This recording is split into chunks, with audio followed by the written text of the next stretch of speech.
And for the latest from there, let's bring in France 24's Seema Gupta. Seema, this is such an extraordinary day, the first time a pope's overseeing the funeral of his predecessor since 1802. What's the feeling like there today?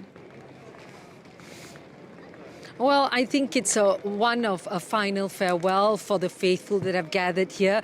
And while there are delegations, official delegations from Italy and Benedict's native Germany, there are also some heads of state here in their private capacity, including the monarchs of Spain and Belgium. But most countries are represented by their ambassadors to the Holy See. But in the square itself, of course, you've got 120 cardinals, 400 bishops, and some 4,000 priests in attendance. And of course, Pope Francis himself presiding over this funeral, as you mentioned, an unprecedented affair for him. However, we do see the Pope sitting down in this service. He just delivered his homily talking about prayerful devotion in reference to his predecessor, Benedict XVI. We see him sitting down because, of course, we have seen him using a wheelchair since May of last year.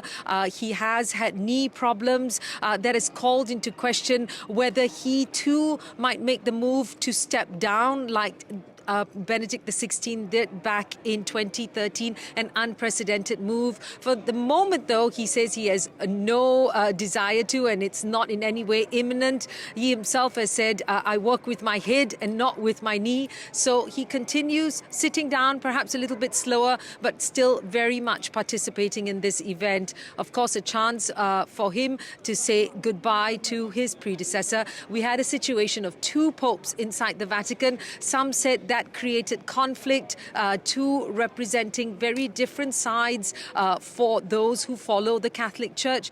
The conservatives seeing Benedict as their torchbearer, perhaps, and perhaps the more liberal pastoral wing by Pope Francis. But when we did see these two men together, it was often a warm, supportive relationship that we saw. So now really one Pope saying goodbye to the Pope Emeritus.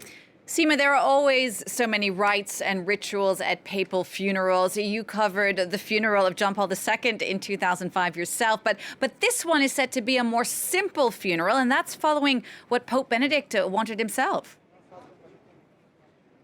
Exactly. I mean, even when he was lying in state, he wore papal robes. He had the gold-edged mitre on his head, but he didn't wear the pallium, which is something that popes wear. That is a woolen round band around the neck. Now, that pallium, though, is inside that cypress coffin with him. Now, that part of it is definitely following papal tradition. That cypress coffin right now at the steps in front of St. Peter's Basilica. Later, it will be brought into St. Peter's Basilica and it will be placed inside a zinc coffin and then subsequently in a separate wooden box. Now, that again, very much in line with papal funerals of past.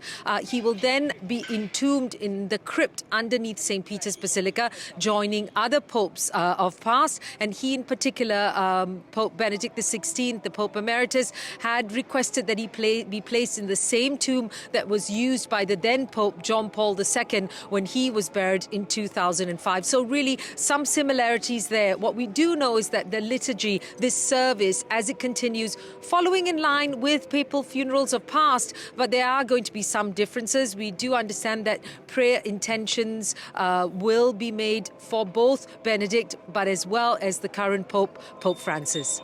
Seema, thank you so much for that. Always great to hear from you, Seema Gupta.